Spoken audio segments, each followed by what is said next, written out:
An ominous-looking storm was rolling in when Kristoffer Green and his family pulled up at an Ipswich medical centre in Queensland.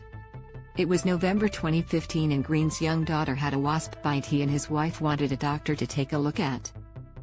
"We saw the dark clouds and we said, oh, we better watch that," the father of two, 31, told 9 News. com.au.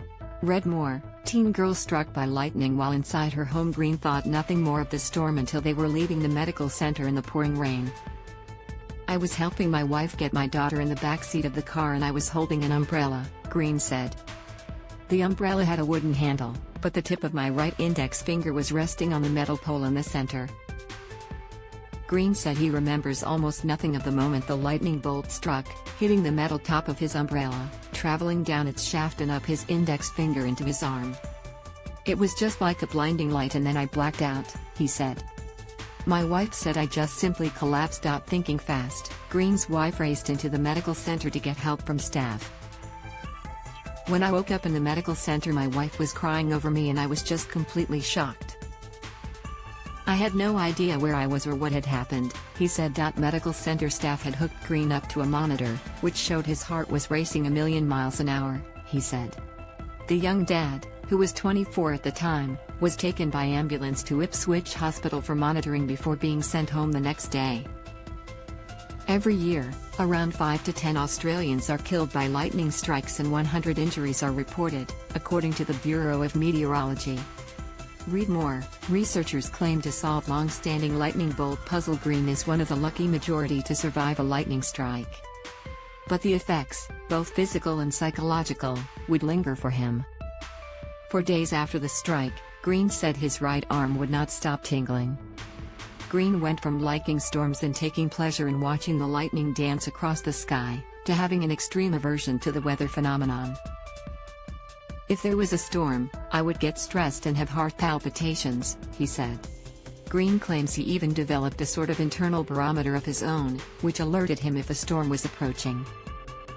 "For a few years after the strike, my right arm, where the lightning went through, would tingle and start to hurt before a storm was overhead. I even sometimes still do it. I'll say to my wife, 'There's a storm coming, hon,' and sure enough, a few hours later, there's a storm coming in." Smells of burning flesh and hair. Far North Queensland man Saul Daly was out on the front veranda watching a storm on his rural property in Innisfail in 2016 when he was hit by a lightning bolt. "My partner at the time was in the front yard moving pot plants around," he said. "Funnily enough, I said to her, 'Get out of there because there's lightning about.' As she stepped on the veranda, bang, the lightning hit. Daly was sitting on an aluminium chair. It was like a big blue finger and it came across, went through my arm and came out my foot," he said. "All I remember was the incredible bang, the flash of light, and it was like someone was trying to kick their way out of my chest and between my legs. There was a smell of burning flesh and burning hair." Daly spent a day at Innisfail Hospital before being sent home. But it soon became apparent that his recovery would not be straightforward. "The next day I woke up, and I felt okay. But when I went to speak, I couldn't. My words were all mixed up like I had a stroke," he said. Daly said his speech issues continued for about a month, along with other symptoms. "I was getting scrambled thoughts and I used to get the shakes. I called it the electric boogaloo." Lightning does strike twice. Julie Martineau, from Iowa in the US, is living proof that the old idiom "lightning doesn't strike twice" has no basis in fact. The first time Martineau was hit was back in 1999 when she was living in a mobile home. It was the evening, a storm had blown up and she was doing the laundry. As Martineau put her hand on the closed dryer door, a bolt of lightning missed a large tree overhanging her mobile home and shot down the wiring connected to the dryer. The electric current entered Martineau's right hand, traveled across her chest and exited through her left hand. "I remember everything," she said. "I remember the bolt striking, I remember the crackle of the bolt coming down and feeling like time stopped. I could hear my heart beating and counting the heartbeats and thinking, holy crow, Terry's something really wrong, and trying to let go of the dryer and I couldn't let go, the current was holding me in place."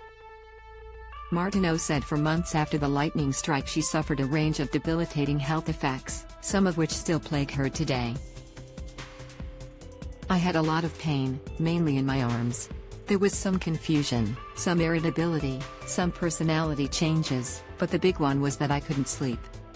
Just over a year later, in October 2000, Martineau had moved from her mobile home after buying a house.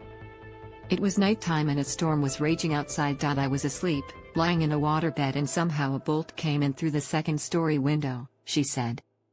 My bed was maybe a few meters from the window, and the bolt came in through the window and basically flashed over the bladder for the waterbed. It kind of flashed over that and caught me in the process. I was collateral damage. Martineau has since started up a Facebook support group for lightning strike survivors. A Native American, Martineau said she sought answers during a traditional ceremony about her two painful lightning experiences and had found peace in the belief the spirits had chosen her.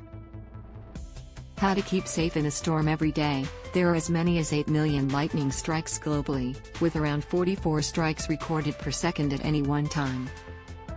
In Australia, Darwin is the thunderstorm capital, with over 80 thunderstorm days per year. So what can you do to keep safe during a storm?